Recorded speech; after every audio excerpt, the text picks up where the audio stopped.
하나님 말씀은 사사기 19장 22절에서 30절까지의 말씀입니다. 사사기 19장 22절에서 30절입니다.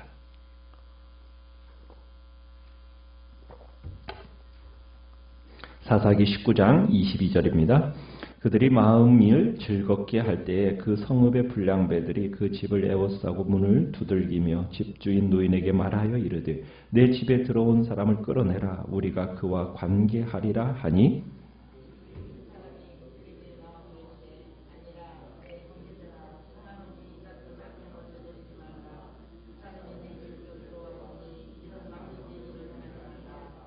보라 여기 내 처녀딸과 이 사람의 첩이 있은즉 내가 그들을 끌어내리니 너희가 그들을 욕보인즉 너희 눈에 좋은 대로 행하되 오직 이 사람에게는 이런 망령된 일을 행하지 말라 하나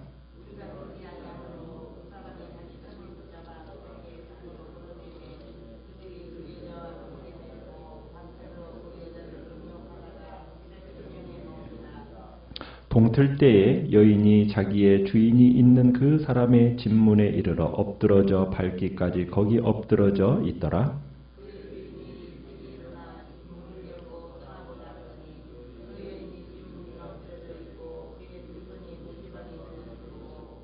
그에게 이르되 일어나라 우리가 떠나가자 하나 아무 대답이 없는지라 이에 그의 시체를 나귀에 싣고 행하여 자기 곳에 돌아가서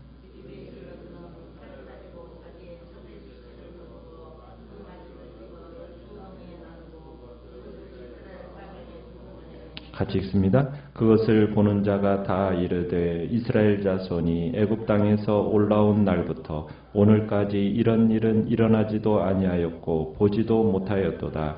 이 일을 생각하고 상의한 후에 말하자 하니라. 아멘. 오늘 말씀의 제목은 현재는 내 삶의 결론이라는 제목으로 말씀을 나눕니다. 레위 사람 일행들이 이제 가까스로 어렵게 에브라임에서 온 노인의 집에서 밤을 지내게 됩니다. 이제 이들이 안도의 한숨을 쉬면서 이제 식사하면서 즐거워하고 있을 그때였습니다. 그 성읍에 불량한 남자들이 이 사람들이 묵고 있는 그곳으로 몰려들었죠. 그 집을 에워싸고서는 문을 두드리면서 아우성을 칩니다. 지금 그 성읍의 불량배들이 찾아와서 유숙하는 그 레위인 일행들에게 요구하고 있는 게 지금 무엇입니까? 지금 22절에 보면은 끝에 그렇게 얘기하죠. 노인에게 그의 손님으로 머무는 사람을 어떻게 하겠다? 끌어내서 뭐 하겠다? 관계하겠다. 여기서 관계하고자 데리고 나오라는 거죠. 끌어내라는 얘기죠. 지금 뭐 관계하겠다라는 것이 그 사람, 이 레위 사람하고 알고 지내고자 지금 인사하자고 지금 나오라고 하는 얘기일까요? 그 얘기가 아닙니다. 여기서 관계하다라는 이 표현은 성관계를 의미하는 겁니다. 지금 소돔과 고모라에서 우리가 창세기 19장에 보면은 소돔과 고모라에서 롯에게 천사들이 왔었잖아요. 그때 소돔과 고모라 사람들이 그 롯에게 천사들을 어떻게 하라고? 너희 집에 온 사람들 끌어내면서 우리가 관계하겠다고 할 때 똑같은 지금 표현들이 나오고 있는 겁니다. 지금 노인의 그 손님을 어떻게 하겠다라는 겁니까? 지금 윤관하겠다라는 겁니다. 누구를? 레위 사람을. 그러니까 지금 기브앗 사람들이 지금 어떤 상태냐? 객이 찾아왔지만 아무도 대접하려고 하지 않습니다. 그 당시에 어떻게 보면 미푼 양속이라고 할 수 있는 것조차 어겼을 뿐만 아니라 이제는 집단적으로 동성 강간을 하겠다라고 지금 몰려들은 온 겁니다. 지금 이 레위 사람들은 지금 이방인들을 피해서 동족 이스라엘의 지경으로 들어왔어요. 그런데 지금 이스라엘에 들어왔는데 여러분 이스라엘이라고 하면은 지금 어떤 사람들입니까? 지금 시대로 얘기하자면 교회 안으로 들어온 겁니다. 교회 안으로 들어왔는데 교회 안이 지금 뭐와 다를 바가 없다라는 거예요. 소돔 고모라 성하고 다를 바가 없다라는 거예요. 지금 사사기 19장에서의 이야기가 그 얘기입니다. 창세기 19장의 소돔과 고모라의 이야기와 유사한 그 표현들이 지금 그대로 등장하고 있는 거예요. 이스라엘 백성 안에, 교회 안에 가나안 사람들의 그 도덕적인 암세포가 지금 이미 들어와 있는 겁니다. 이스라엘 사회 안으로 깊숙이 들어와 있다는 것을 보여주고 있는 겁니다. 여러분, 동성애가 아니라 동성강간입니다. 이것은 문명화되고 어떻게 보면은 그 문명화된 행동 규범에 있어서 심하게 파괴된 모습이 바로 동성강간입니다.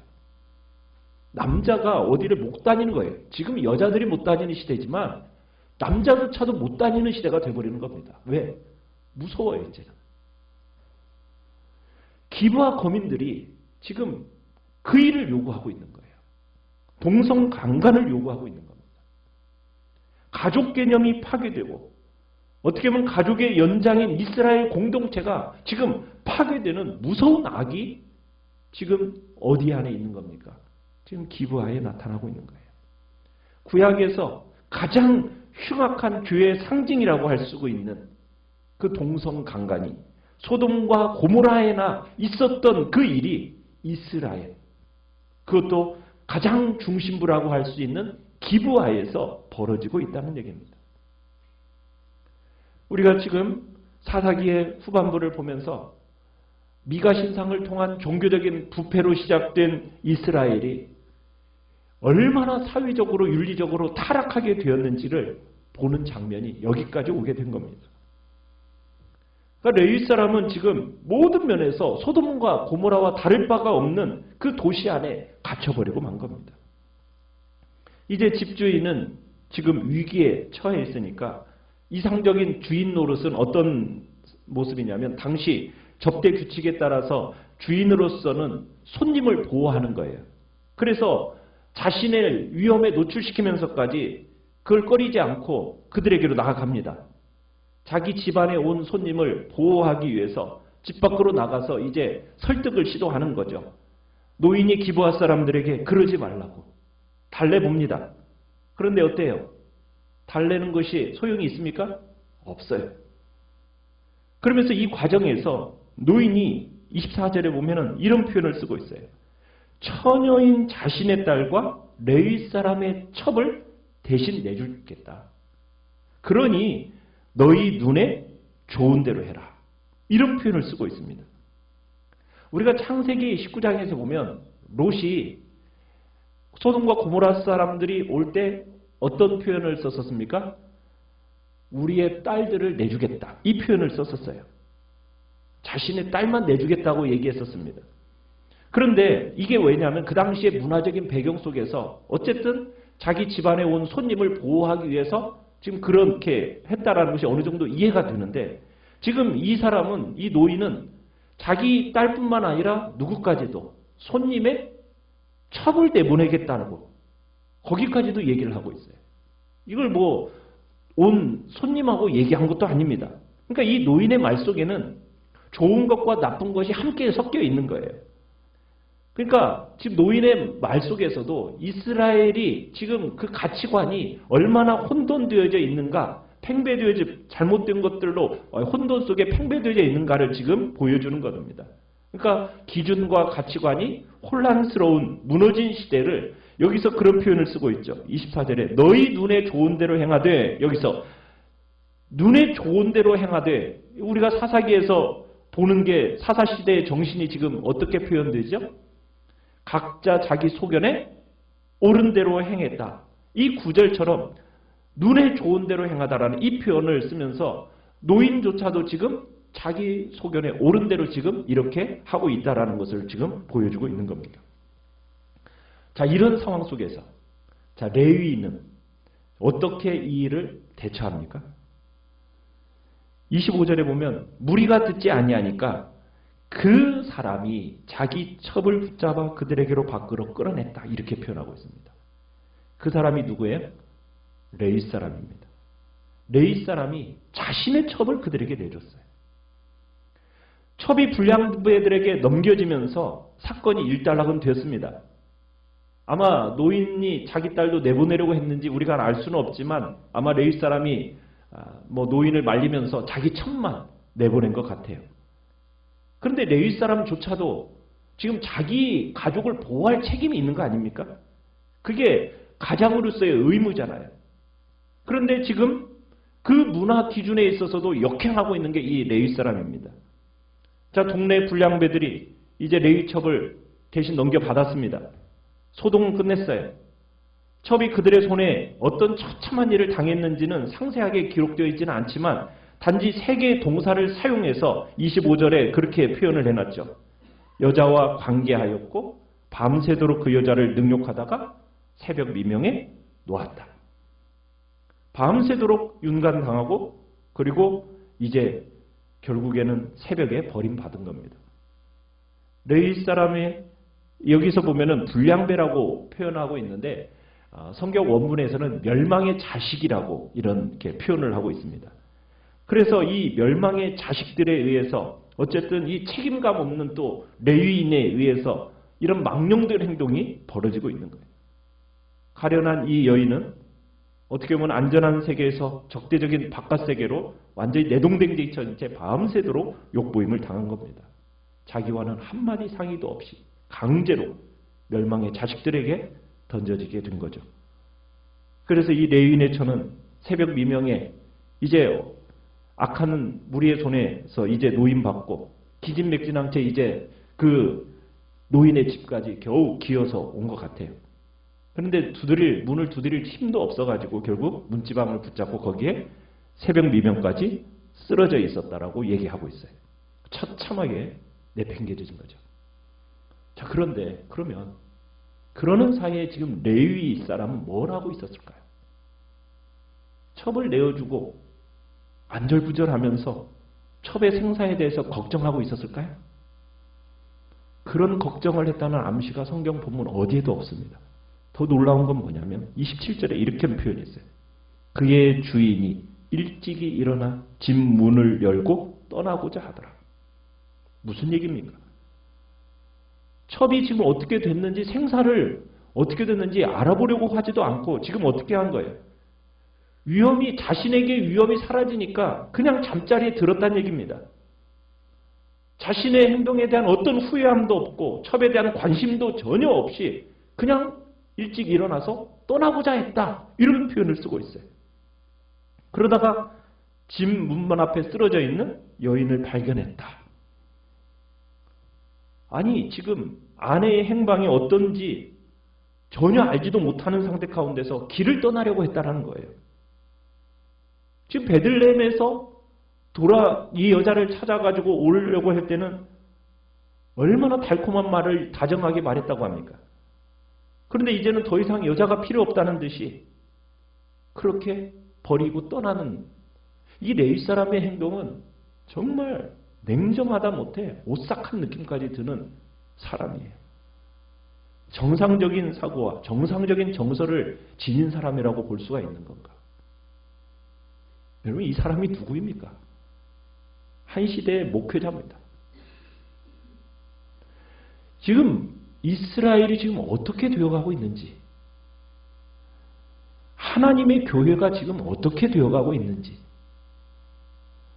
레위 사람이 지금 여인이 집 문 앞에 놓여져 있으니까 문지방에 놓여져 있는 그 여자에게 마치 아무 일도 없었던 것처럼 뭐라고 이야기를 합니까? 28절에 일어나라, 우리가 떠나자. 그 말이 더 충격적이지 않습니까? 밤새도록 융한당하고 온 그 여인을 향하여 너무 태연하게 말하는 이 남자. 이 사람은 정말 자기 자신에게 도취된 사람이고 양심의 가책이라고는 조금도 느낄 수 없는 사람이요. 그만큼 차디찬 인물이 이 레위 사람이었던 거죠. 도덕성에 문제가 너무 많았던 사람인 겁니다. 그런데 첩이 아무 대답이 없으니까 이 레위 사람이 어떻게 합니까? 그녀의 시체를 나귀에 싣고 집으로 돌아왔다고 얘기합니다. 그러더니 집으로 돌아와서는 어떻게 합니까? 칼을 가져다가 아내를 12토막 냅니다. 그리고는 자기의 아내 주검에 어떤 일을 해요? 그리고는 이스라엘 12지파에게 보냅니다. 여러분, 시체를 12토막 낸다는 것은 이게 어떤 경우에도 정당화될 수 없는 일이지 않습니까? 이 당시만 해도 사람의 죽음, 사람의 그 시체에 대해서는 굉장히 숭고하게 생각하던 시대입니다. 지금도 마찬가지 아니지 않습니까? 토막살인에 대해서는 더 심각하게 얘기를 하잖아요. 그런데 지금 그런 짓을 또 하면서 이 시체를 보낸 거예요. 아무 일도 없었다는 듯이. 시체를 뼈마디마다 12덩이로 내놓는 모습은 어떻게 보면 첩을 불량배들에게 내주고 아무런 일이 없었다는 듯이 잠자리에 든 모습과 별반 다를 바가 없어요. 여러분, 지금 죽은 첩을 나귀에 싣고 돌아와서 시체를 12토막으로 잘라서 이스라엘 12지파에게 보냈다. 한 덩이씩 보냈다. 이것은 레위인의 지금 어떤 의도를 가지고 이 일을 한 걸까요? 성경에서 이와 비슷한 사례가 있어요. 우리가 사무엘상에 가보면은 사울이 암몬 사람들을 대적하기 위해서 군대를 일으킬 때 소를 토막내가지고 각 지파에게 보낸 일이 있습니다. 시체를 토막내서 이스라엘 전지에게 보냈다라는 것은 지금 무슨 얘기를 하느냐면 이 악한 행동을 처벌하는 전쟁에 참여하지 않는 자는 여호와의 저주를 받아서 시체처럼 쪼개지는 저주를 받을 것이다라는 선언의 이야기가 바로 이 내용 속에 들어있는 겁니다. 그런데 지금 이 일이 무엇을 위한 일입니까? 자신의 개인적인 보복을 위해서 이런 일을 하고 있다는 거예요. 하나님의 언약의 저주를 이용하는데 자신의 지금 개인적인 보복을 위해서 이런 일을 하고 거룩한 제도를 함부로 지금 사용하는 무서운 범죄가 또 이 레위인 속에 있는 겁니다. 무엇보다 처참한 것은 토막난 레위인의 첩이죠. 그런데 이 레위인의 첩의 이 비극적인 결말은 어떻게 보면 이스라엘에게 경종이 되는 겁니다. 무엇입니까?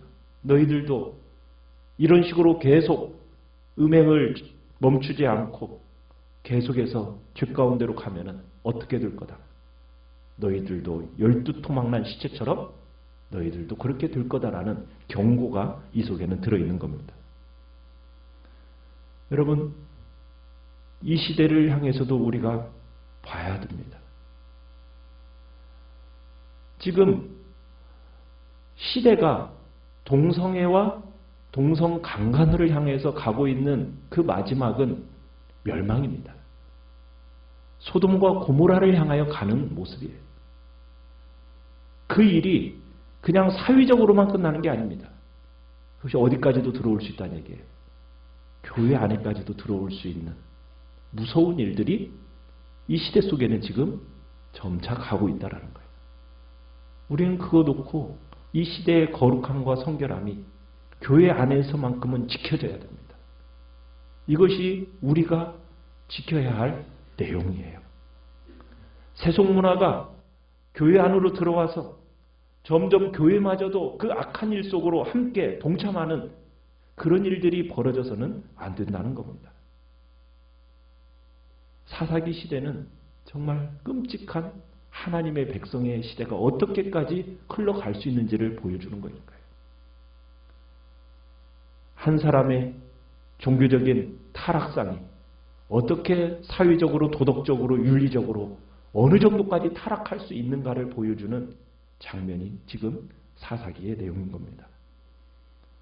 이 첩시신의 토막낸 모습을 이스라엘 지역 사람들이 보고서는 경악을 금치 못하고 그런 표현을 쓰고 있죠. 30절에 애굽 땅에서 올라온 날부터 오늘까지 이런 일이 일어나는 거 보지도 못했다. 그래서 우리 함께 모여 상의하자 하고서는 이제 사람들이 모이는데 자그마치 40만 명의 사람들이 이스라엘 백성들이 모이게 됩니다. 어떻게 보면 브레이크 없는 기차처럼 지금 더 큰 재앙을 향해 달려가고 있는 이스라엘의 모습을 우리가 보면서 우리는 이 시대 속에서 우리의 교회가 무엇을 지켜내야 될지 다시 한번 확인하고 정말 거룩하고 순결한 하나님의 거룩한 백성들로 이 땅 가운데 세워지도록 우리는 기도해야 되는 겁니다. 오늘 주님 앞에서 이 시대상을 생각하시고 그리고 그 시대상 앞에서 우리 한국 교회가 또 우리 교회가 감당해야 될 일이 무엇인지를 주님 앞에 생각하며 이 시간 같이 기도하며 나가시길 바랍니다. 오늘 말씀 바랍니다. 오늘 말씀 바랍니다.